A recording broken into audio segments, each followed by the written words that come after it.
I stood in the driveway, the mid-July sun beating down on my neck like a physical weight, holding a piece of paper that weighed nothing but felt like a subpoena from God. It was certified mail. You know it's bad when the mailman, usually a guy named Dave, who wears shorts even in February and hums show tunes, looks at you with genuine pity before handing it over. He didn't even hum today. He just handed me the envelope, tipped his pith helmet, and gunned his little truck away like he was escaping a blast zone. I ripped the envelope open. It wasn't a handwritten note. Oh no. That would imply humanity. That would imply a neighborly chat. This was printed. Times New Roman. Size 12. The font of bureaucrats, auditors, and people who remind the teacher she forgot to assign homework over the weekend. Dear Mr. Miller, it began. They always use Mr. when they're about to stick a knife in your ribs. It has come to the attention of the Liberty Estates Architectural Control Committee that your property is currently in violation of Community Standard 4.A1. I scanned down. My eyes skipped the legalese until I hit the bold text. Measurements taken on July 12th indicate that the fescue in your front quadrant exceeds the maximum allowable height of 2.5 inches. Current measurement, 2.64 inches. This creates an aggressively unkempt appearance that threatens the aesthetic integrity of Liberty Estates. I lowered the paper. I blinked. I looked at my lawn. It was green. It was lush. It looked like grass. But apparently, it was 0.14 inches too rebellious. Aggressively unkempt, I whispered to myself. It sounded like a diagnosis for a feral raccoon, not a lawn that I had mowed 4 days ago. I slowly turned my head toward the house across the street. The Gable residence. It was a structure that defied joy. The siding was a shade of white, so bright it hurt your retinas. The bushes were trimmed into geometric shapes that didn't exist in nature. Perfect spheres and cubes like a glitchy video game. And there, in the window, the blinds twitched. Just a flick, a single slat rotating downward, then snapping back up. She was watching. Mrs. Gable, the president of the HOA, the woman who once measured the distance between my mailbox and the curb with a laser rangefinder while I was trying to unload groceries. "I see you, Barbara," I shouted, waving the letter over my head. "I see you in there." The blinds remained motionless. She was too much of a professional for a direct engagement. She preferred sniper fire via the postal service. I sighed, the fight draining out of me. I just wanted to grill. That was my entire plan for the weekend. Buy some ribeyes, drink a beer that was colder than my ex-wife's heart, and sit on my porch, but now I was a criminal. I marched to the garage. The air inside was thick and smelled of gasoline and despair. I dragged the mower out. It was an old Honda, reliable but loud, kind of like my Uncle Sal. I yanked the cord. Nothing. I yanked it again. It sputtered, coughed a puff of blue smoke that probably violated 3 environmental treaties, and roared to life. For the next hour, I waged war on 0.14 inches of plant matter. Sweat dripped into my eyes. The humidity in this state isn't weather, it's a personal insult. It wraps around you like a damp wool blanket. I pushed the mower back and forth, creating lines so straight they could have been drawn by a draftsman. I edged the sidewalk. I blew the clippings away with a leaf blower that sounded like a jet engine. When I was done, I was soaked, covered in green dust, and vibrating from the caffeine and exhaust fumes. I killed the engine. Silence rushed back into the neighborhood. I walked over to the patch of grass near the driveway, the aggression zone. I pulled a tape measure from my pocket. I knelt down, pressing the metal tip into the dirt. 2.5, I muttered. Exactly.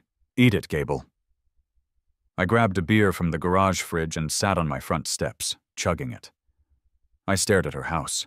I waited. I wanted her to come out. I wanted her to inspect it. She didn't. 2 days passed. I thought I was in the clear. I thought I had appeased the beast. Then, on Tuesday, Dave the mailman returned. He didn't make eye contact this time. He just shoved the letter in the box and sped off. I walked out in my socks. I opened the box. Another certified letter. Dear Mr. Miller. My eye twitched. While the height of your lawn has been brought into compliance, a secondary inspection revealed a lack of uniformity in the edging along the western driveway border. Furthermore, the shade of green in Quadrant 4 appears inconsistent with the surrounding fescue, suggesting a lack of proper nitrogen supplementation. I stared at the paper. Nitrogen supplementation. I looked at Quadrant 4. It was a slightly lighter shade of green because a dog had peed there 3 weeks ago. This wasn't about grass. It never was. This was dominance. This was a siege. Mrs. Gable didn't want a neighbor. She wanted a subject. She wanted me to kneel at the altar of beige siding and uniform shrubbery. I crumpled the letter in my fist. The paper made a satisfying crunching sound. Hey!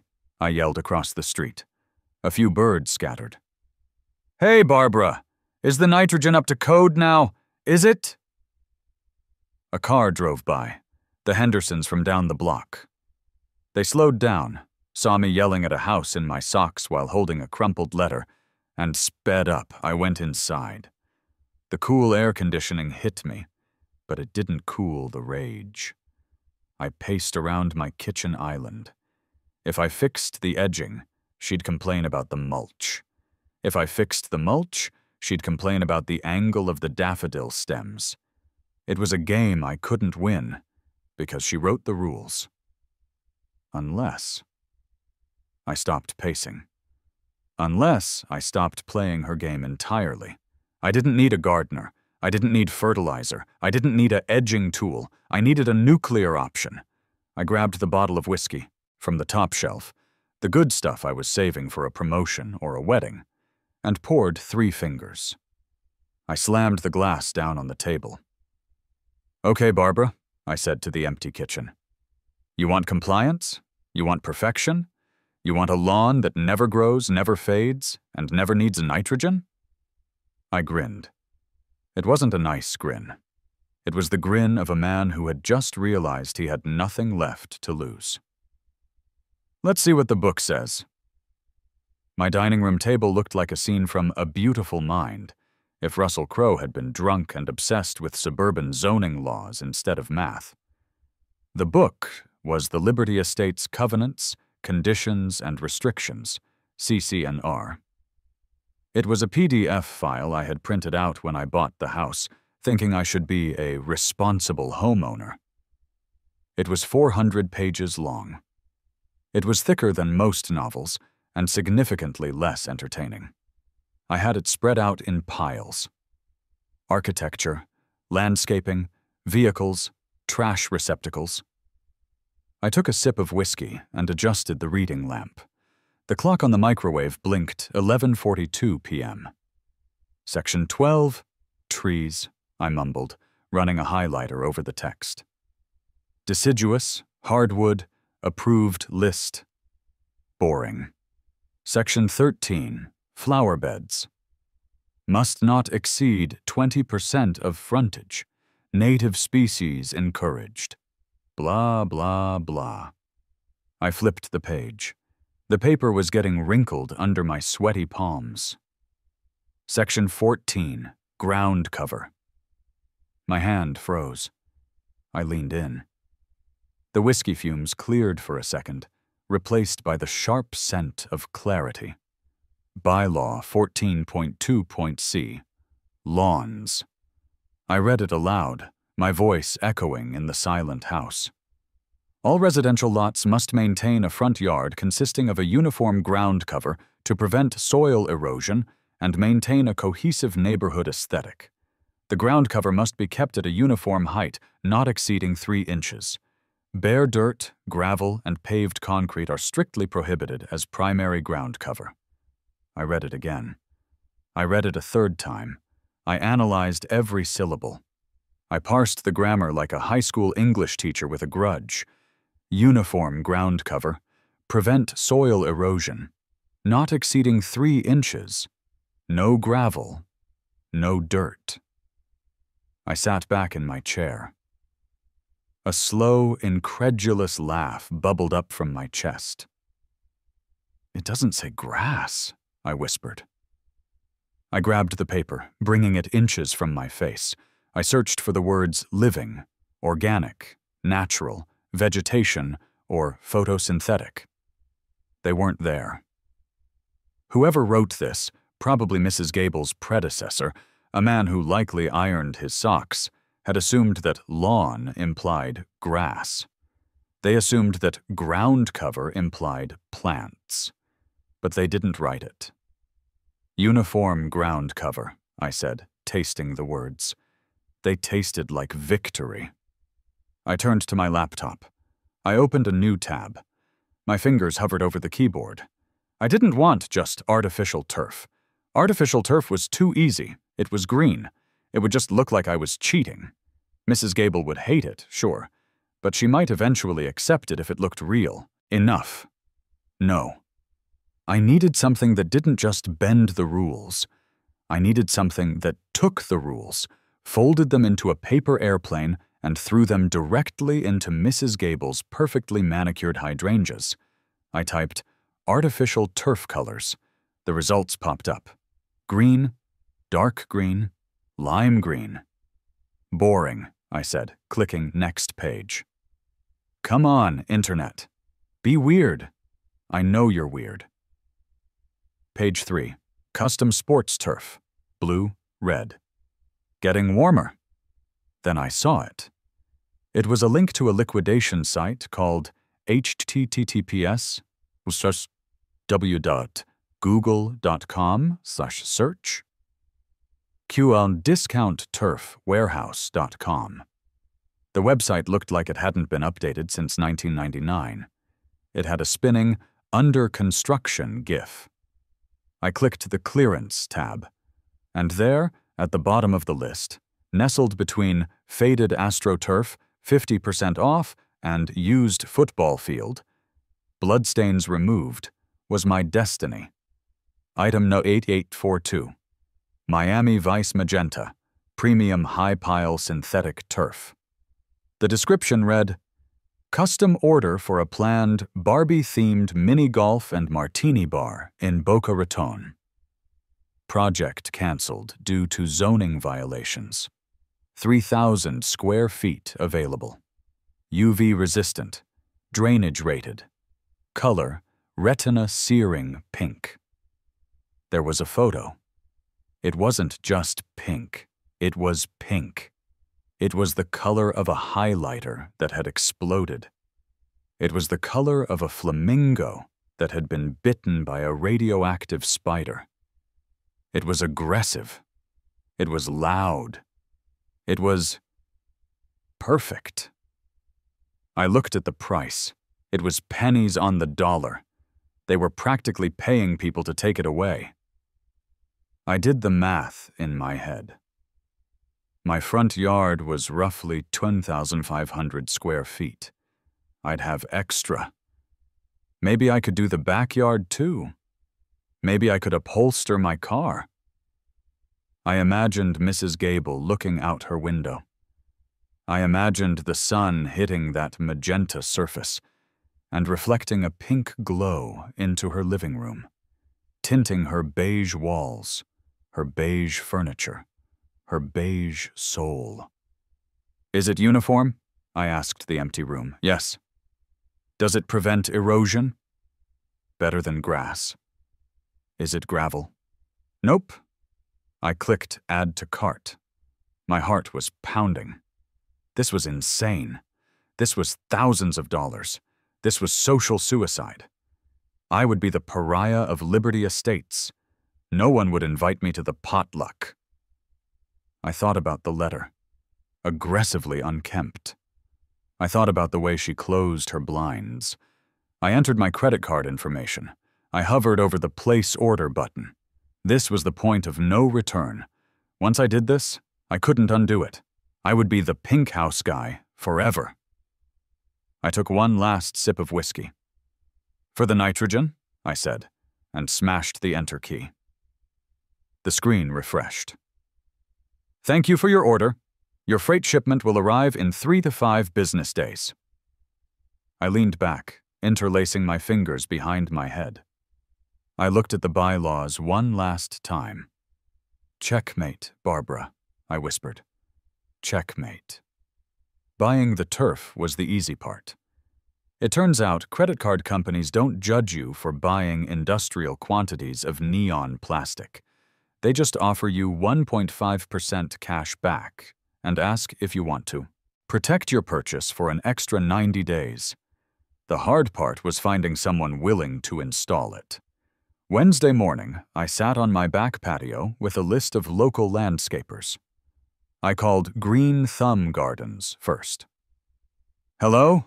a cheerful voice answered. "Hi, I have a project in Liberty Estates. I need some sod removed and some alternative ground cover installed." "Liberty Estates?" The cheerfulness evaporated instantly. "Which street?" "Oakwood Drive." There was a long pause. I heard a heavy sigh on the other end.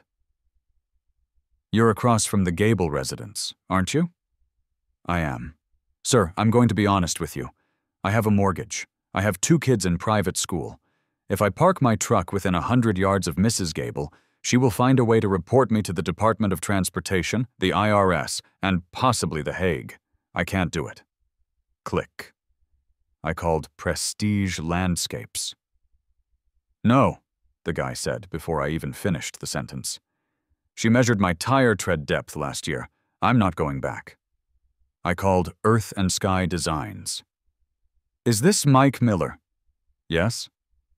"Mrs. Gable already emailed us a preemptive cease and desist regarding your property. Good luck, Mike." I stared at my phone. She had blockaded me. She had set up a perimeter. She knew I was up to something, and she had terrified the entire horticultural industry of the tri-state area into submission. I needed a mercenary. I needed someone who existed outside the system. I needed Craigslist. I scrolled past the reputable ads. I went deep. I went to the services section where the photos are blurry and the spelling is optional, and there, buried between an ad for free firewood, bring your own axe, and psychic readings for pets, was my savior. I dig holes. Ask for Rusty. No job too small. I have a truck. I have shovels. Cash only. No cops. There was no website, just a phone number. I dialed. "Yeah?" The voice sounded like it had been gargling gravel and Marlboro Reds. "Is this Rusty?" "Depends. Who's askin'?" "My name is Mike. I need a lawn replaced. Today." "What kind of lawn?" "The kind that makes neighbors angry." There was a pause, then a low chuckle that sounded like a car engine turning over on a cold morning. "I'm listening." Rusty arrived 40 minutes later. His truck was a masterpiece of neglect. It was a Ford F-150 from an era before safety regulations, painted a matte black that looked like it had been applied with a roller. The bumper was held on by what appeared to be baling wire and sheer willpower. A bumper sticker on the back read, "My other ride is your mom." Rusty stepped out. He was a mountain of a man. He wore a sleeveless flannel shirt that showcased tattoos of barbed wire, and inexplicably, Tweety Bird. He had a mullet that wasn't ironic. It was a lifestyle choice. It flowed in the wind, majestic and unrepentant. He walked up the driveway, lit a cigarette, and squinted at my lawn. "Nice grass," he grunted. "It's 0.14 inches too tall," I said. Rusty looked at me. He looked at the house across the street. He looked back at me. "Ah," he said. "HOA?" "HOA. And the lady over there?"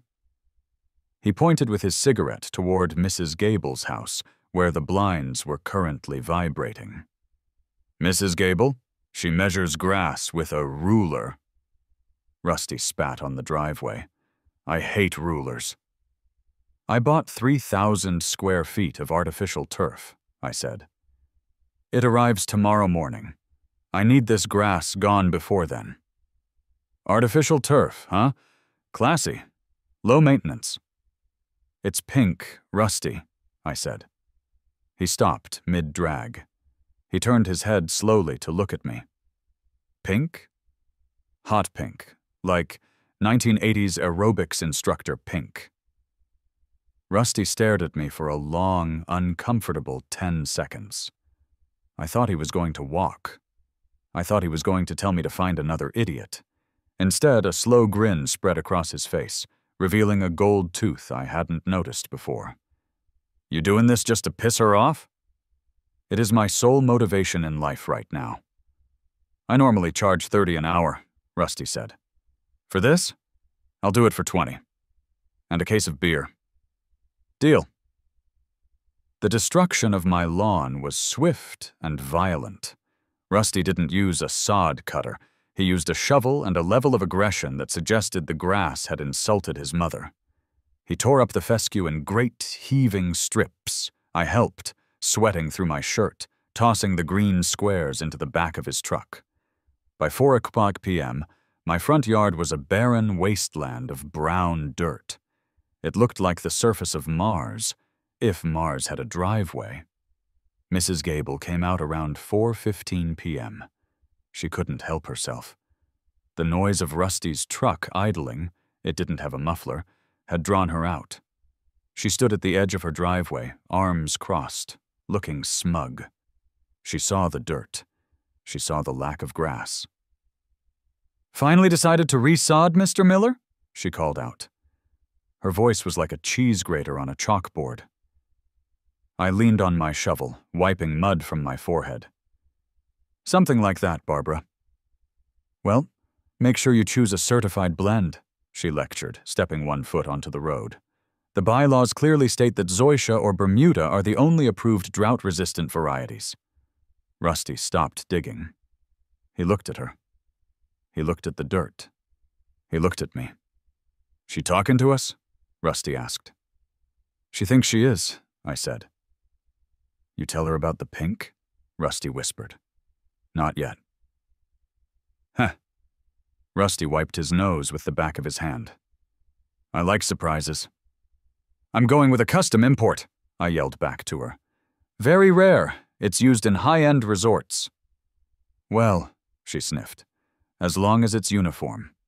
And green." "It is definitely uniform," I said. I left out the second part.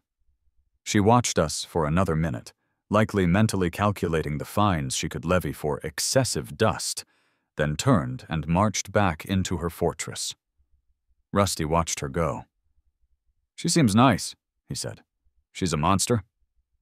"Yeah," Rusty said, throwing the last chunk of sod into his truck. "Tomorrow's gonna be fun, the freight truck." The freight arrived at 6:00 a.m. the next morning. It was a massive 18-wheeler that had absolutely no business navigating the cul-de-sacs of Liberty Estates. It hissed and groaned as it backed up, the beep, beep, beep echoing off the silent houses like a countdown to detonation.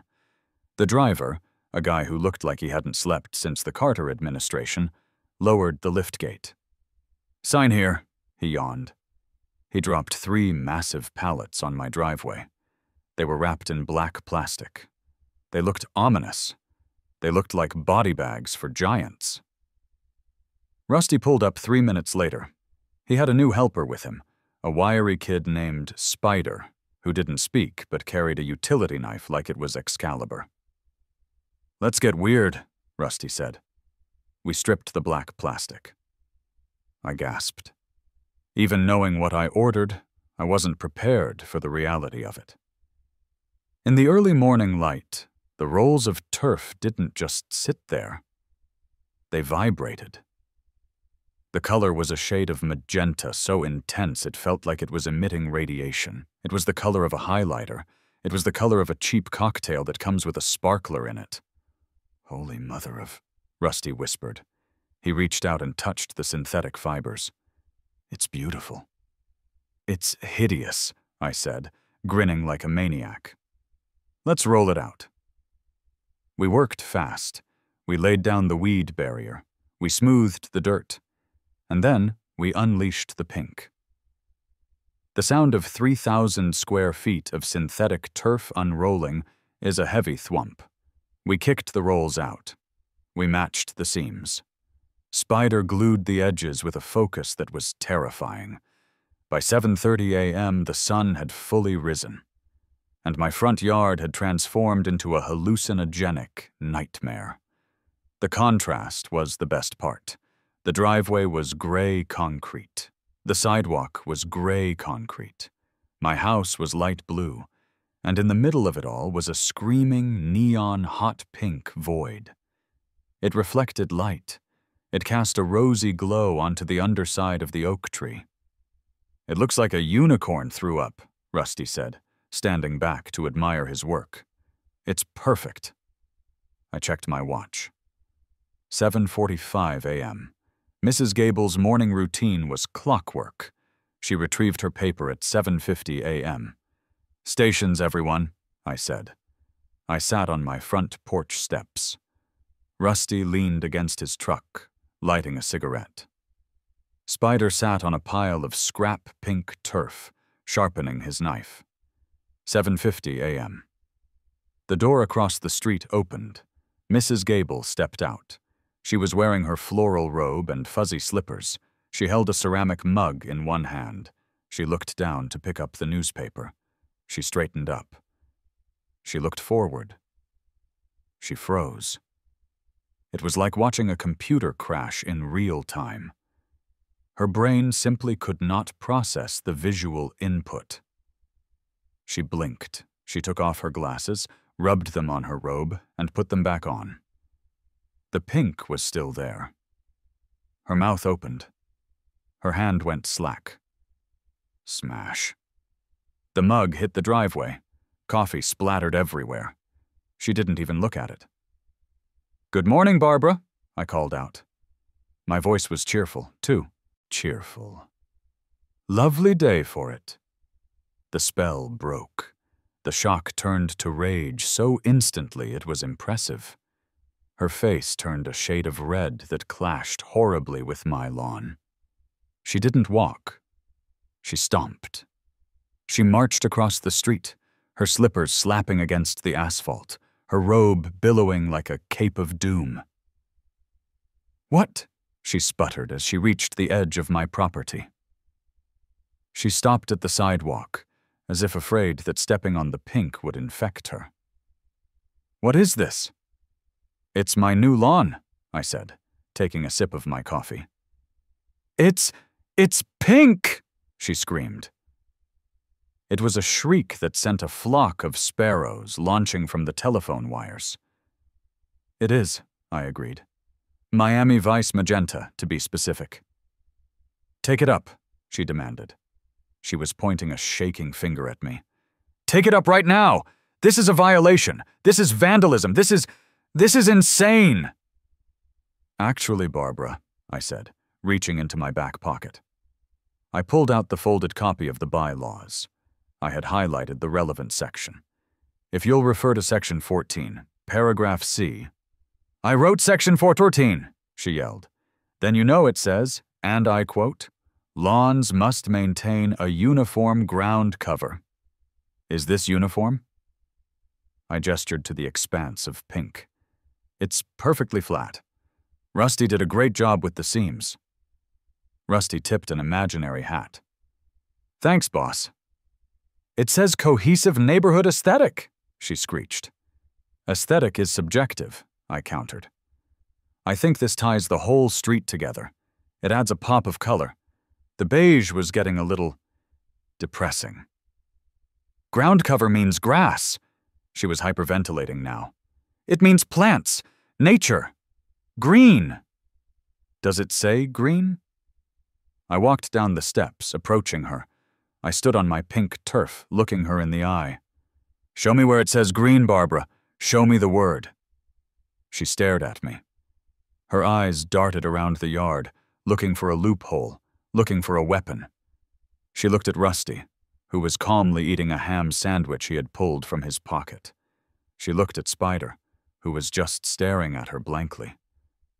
She realized she was outgunned. She realized the text was not on her side. "This isn't over," she hissed. "You think you're clever? You think this is funny?" "I think it's hilarious," I said honestly.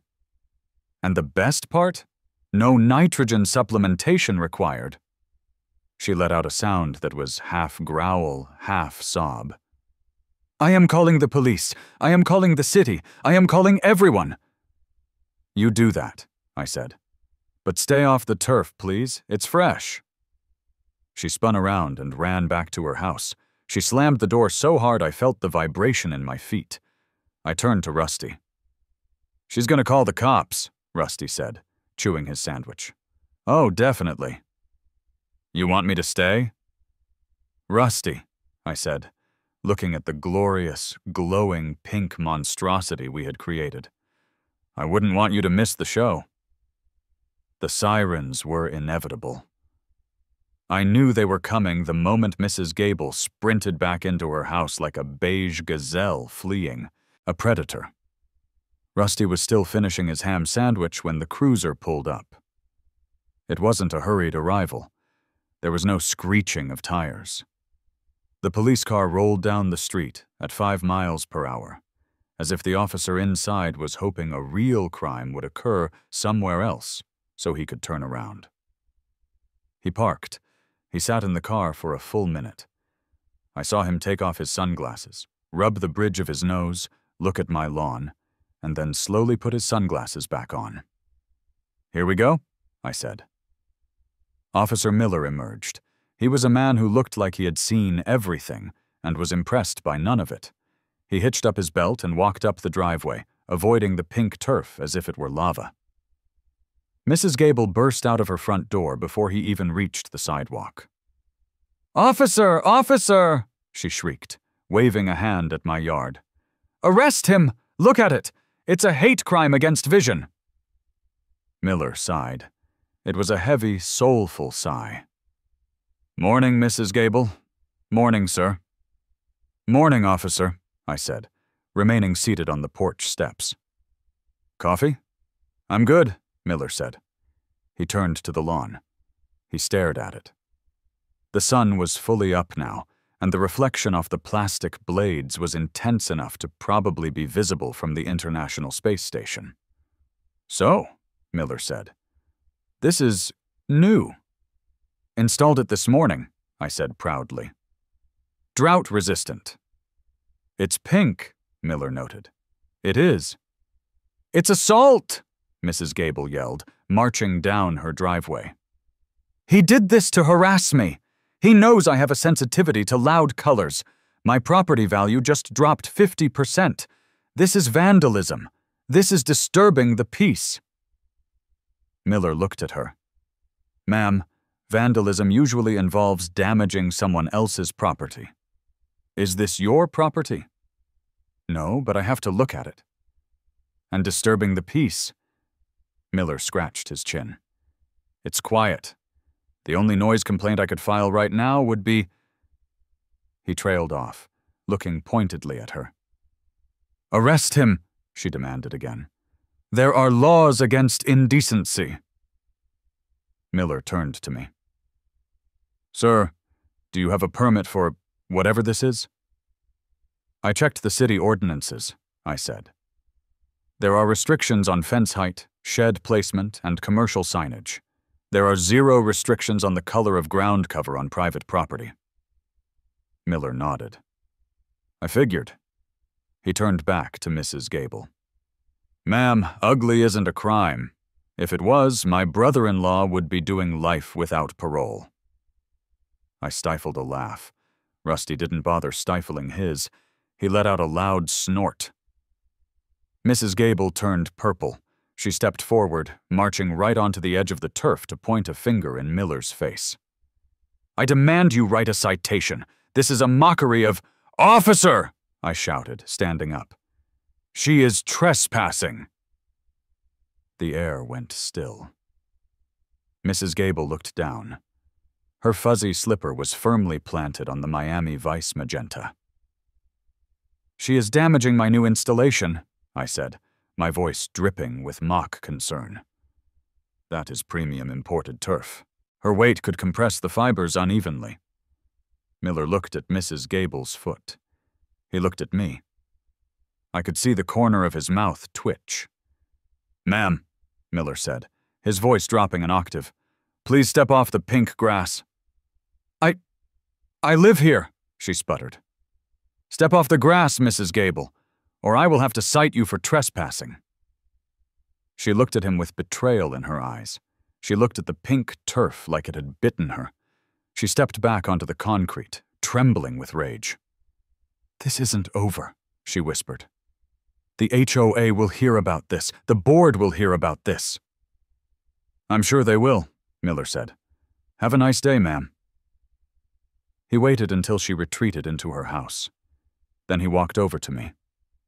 He lowered his voice.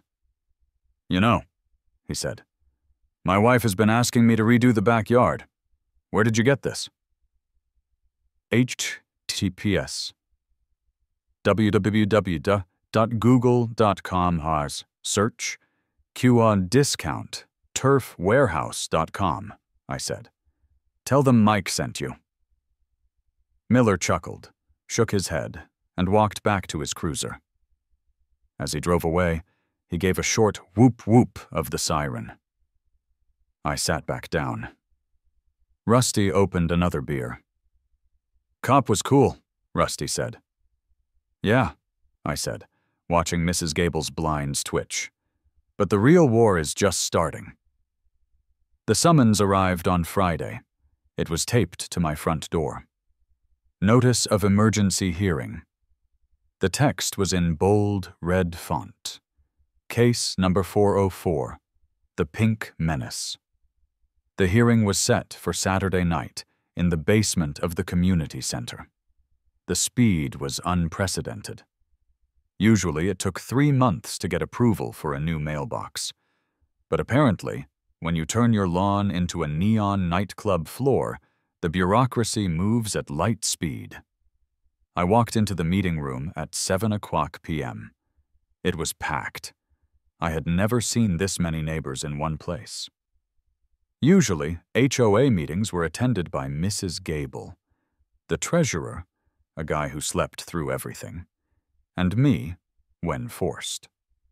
Tonight, it was standing room only. The room was divided.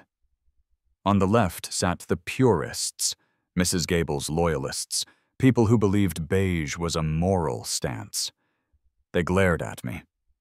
On the right sat the rebels, the younger couples, the people with dogs, the guy who secretly worked on his motorcycle in his garage. They looked at me with awe. Someone gave me a subtle thumbs up.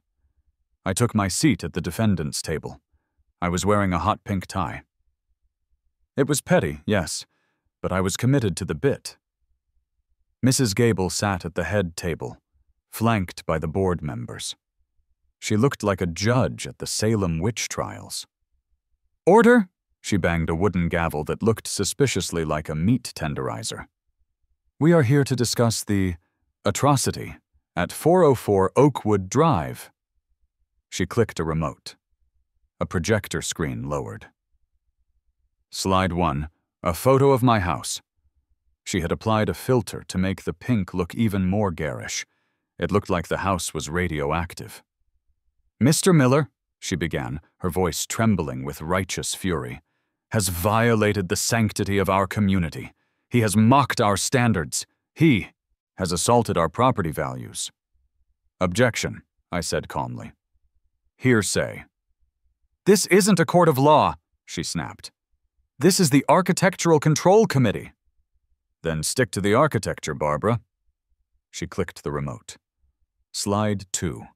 A blurry photo of the bylaws. Section 14 clearly states that lawns must maintain a cohesive neighborhood aesthetic, she shouted. "Does this look cohesive to you? Does it look like nature?" She turned to the crowd.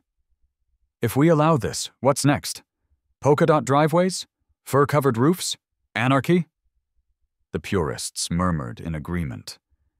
"Disgraceful," someone whispered. "Mr. Miller," the treasurer, who was actually awake for once, asked, "Do you have a defense?"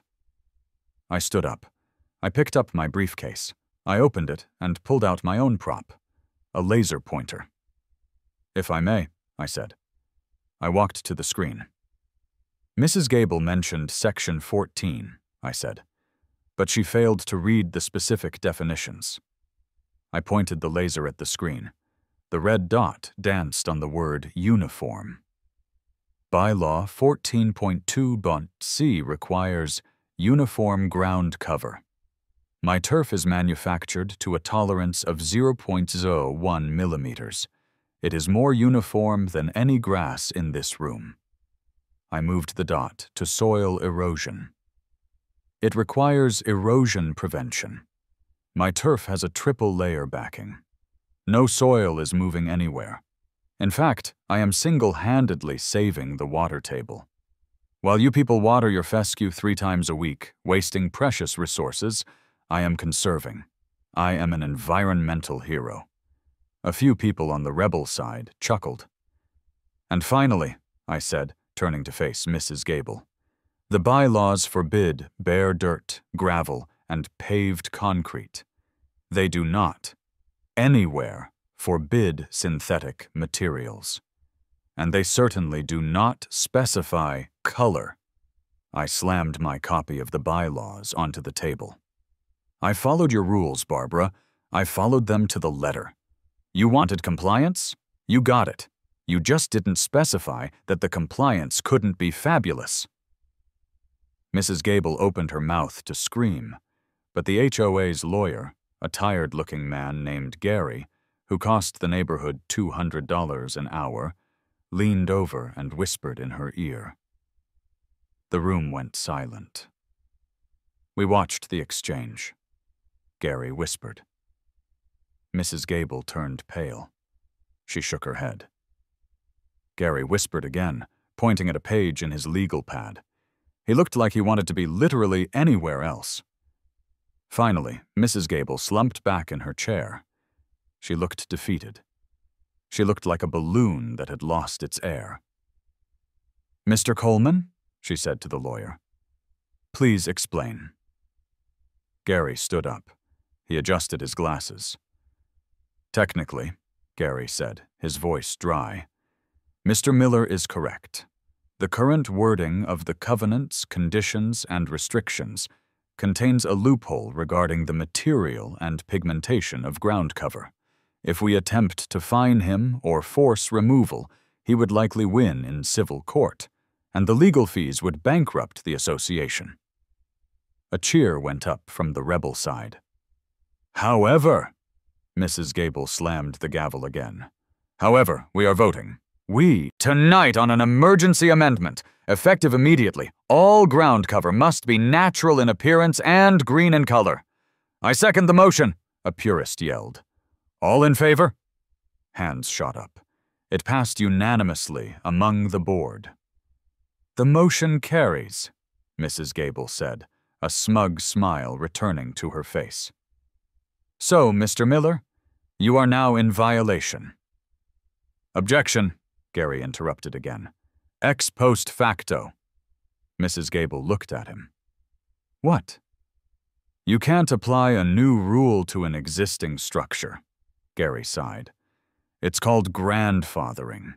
Since Mr. Miller's installation was completed before the amendment was passed, he stays. The silence was deafening. Mrs. Gable looked at me. I looked at her. I slowly adjusted my pink tie. "Does that mean I'm approved?" I asked. Gary nodded. "As long as you don't replace it, yes, it's legal." Mrs. Gable looked like she was going to cry. "Meeting adjourned," she whispered. I walked out of the basement like a gladiator leaving the Colosseum. The guy with the motorcycle high-fived me. "You're a legend, man," he said. "A pink legend." Victory tasted like victory always does. Sweet, intoxicating, and slightly confusing. I thought the HOA meeting was the climax. I thought Mrs. Gable's defeat in the basement of the community center was the end of the story. I was wrong. It was just the pilot episode. The following Monday, I was drinking my morning coffee on the porch, my new favorite hobby, when a kid on a skateboard rolled by. He was maybe 15, wearing oversized headphones and a t-shirt that said, "I paused my game to be here." He stopped. He took off his headphones. He looked at the lawn. He pulled out his phone. "Bruh," he said. It was a profound, spiritual bruh. He filmed it. He panned from the gray sidewalk to the blinding magenta expanse, then up to me, waving with my mug, then over to Mrs. Gable's house, where she was aggressively watering her petunias. He uploaded it. He skated away. By Tuesday afternoon, the video had 3.4 million views. The caption was, "My neighbor chose violence. Had pink lawn guy. I schwarz HOA wars or petty king." The internet, a place usually reserved for arguing about politics and cat videos, united behind me. I became a folk hero for everyone who had ever been fined for leaving a trash can out too long. Then came the pilgrims. It started with a few cars slowing down. Then people started parking. Wednesday afternoon, I came home from work to find 3 teenage girls in matching pink jumpsuits doing a choreographed dance routine on my sidewalk. "Excuse me," I said, trying to get to my mailbox. "Are you the pink lawn guy?" one asked, breathless. "I am he. Can we get a selfie?" I took the selfie. I gave a thumbs up. They squealed. By Friday, it was a circus. People were driving in from 3 towns over. A guy in a banana costume showed up. Why? I don't know. The internet is a strange place. But there he was, posing against the magenta turf like it was the Eiffel Tower. Mrs. Gable, predictably, did not handle the fame well. She put up signs. Private property, no loitering, no photography. This, of course, had the Streisand effect. People started taking photos of her signs. They started taking photos of her glaring through her blinds. She became Beige Barbara, the villain of the narrative. On Saturday morning, the news van arrived. It was Channel 5. The reporter, a guy named Chip, who had perfect hair and a smile that could sell used cars, knocked on my door. "Mr. Miller," Chip said. "We're doing a segment on local color. Mind if we chat?" "Come on in, Chip," I said. "Watch your step. The turf is fresh." They set up the camera right in the middle of the yard. I decided to play the character. I put on my aviator sunglasses. I held a glass of pink lemonade. I had bought 5 gallons of it. "So, Mike," Chip said, putting the microphone in my face. "Why pink? Why not grass?" "Chip," I said, leaning back in my lawn chair. "I look around this world, and I see a lot of gray. I see a lot of beige." And I asked myself, "Mike, what does the soul need?" And the answer was Miami Vice Magenta. "Some neighbors say it's an eyesore," Chip pressed. "Mrs. Gable across the street called it a visual assault. I took a slow sip of lemonade. Mrs. Gable is a wonderful woman. She just hasn't embraced the vibrancy of the future yet. But I have hope. I'm keeping a patch of turf for her in case she wants to do her driveway. The interview aired that night. My phone blew up. Rusty texted me, "We famous boss." The next day, a tour bus, an actual tour bus, drove slowly past the house. The guide was on a loudspeaker. "And on your left, the symbol of suburban resistance. Notice the high pile count and the UV resistance." I waved. The tourists waved back. Mrs. Gable came out to get her mail. A dozen cameras flashed. She dropped her mail, let out a scream of primal frustration, and ran back inside. The war was no longer local. It was cultural, and I was winning on every front. The surrender came 2 weeks later. It didn't come with a white flag. It came with a for sale sign. I saw the realtor hammering it into Mrs. Gable's lawn on a Tuesday morning. It was a Century 21 sign, gold and serious. I walked across the street. The realtor, a woman named Linda who looked like she drank nails for breakfast, was taking photos of the house. "Listing it?" I asked. "Yes," Linda said. She looked at my lawn. She grimaced. "Though the view might be a complication." "Tell them it's a landmark," I suggested. "Like living across from the Hollywood sign." "It's certainly distinct," Linda said. Mrs. Gable didn't come out to say goodbye. She didn't come out to negotiate. She simply couldn't take it anymore. The tour bus, the TikTok kids, the constant unyielding glow of pink light reflecting into her front parlor. It broke her. The house sold in 3 days. The market was hot, but I suspect the buyer was specific. Moving day was the final battle. Massive moving truck blocked the street. Men in uniforms carried out the beige sofas, the beige rugs, the beige art. It was like watching a museum of boredom being dismantled. I sat on my porch for the entire 6 hours. I felt I owed it to her. We had been through so much together. The ruler measurements, the certified letters, the police calls. In a weird way, I was going to miss her. A hero is defined by their villain, right? Who was I without Mrs. Gable? Just a guy with a weird lawn. Finally, Mrs. Gable emerged. She carried a cat carrier and a single potted plant. She looked tired. The fight was gone from her eyes. She walked to her car, a sensible silver sedan. She put the cat in the back. She put the plant in the passenger seat. She opened the driver's door. She paused. She looked across the street. I stood up. I raised my lemonade in a silent toast. "To the game, Barbara. To the game." She stared at me. She stared at the pink turf. Slowly, majestically, she raised her hand. She extended her middle finger. She held it there for a solid 5 seconds. I laughed. I laughed so hard I spilled my lemonade. It was the most human thing she had ever done. She got in the car and drove away, never looking back. A week later, the new neighbors moved in. It was a young couple. Artists. He had a man bun. She had paint on her overalls. They drove a vintage VW bus. They started unloading. Drums, easels, a weird statue that looked like a melted clock. The guy, his name was Jax, walked over while I was checking the mail. "Hey man," Jax said. He looked at my lawn. "This is sick." "Thanks," I said. "It has a history." "I bet. We love it. It's got great energy." "Glad to hear it," I said. "Call him. Welcome to the neighborhood."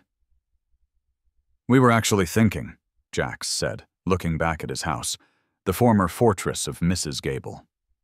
"That white siding is kinda harsh, you know?" "It is," I agreed. "We were thinking of painting it. Maybe teal Or purple? I smiled. I think purple would look fantastic next to the pink. And the lawn, Jax continued. Grass is so maintenance heavy. Do you know where you got this stuff? I was thinking electric blue. I know a guy, I said. His name is Rusty. I'll give you his number. That evening, as the sun set, the sky turned a brilliant shade of orange. It clashed beautifully with my magenta turf. I sat in my chair, the beer cold in my hand. The neighborhood was quiet. The Hendersons waved as they walked their dog. The tour bus had stopped coming. The viral fame had faded, replaced by the next trend. But the turf remained. I ran my hand over the synthetic fibers. They were warm from the day's sun. They weren't natural. They weren't organic. They wouldn't produce oxygen or shelter a worm, but they were mine. They say the grass is always greener on the other side. It's an idiom about envy, about never being satisfied with what you have. I took a sip of beer and looked at the empty driveway across the street, soon to be occupied by a purple house and an electric blue lawn. I looked down at my feet, resting on the most obnoxious, beautiful, spite-fueled surface on earth. The grass might be greener on the other side, but honestly, I prefer pink.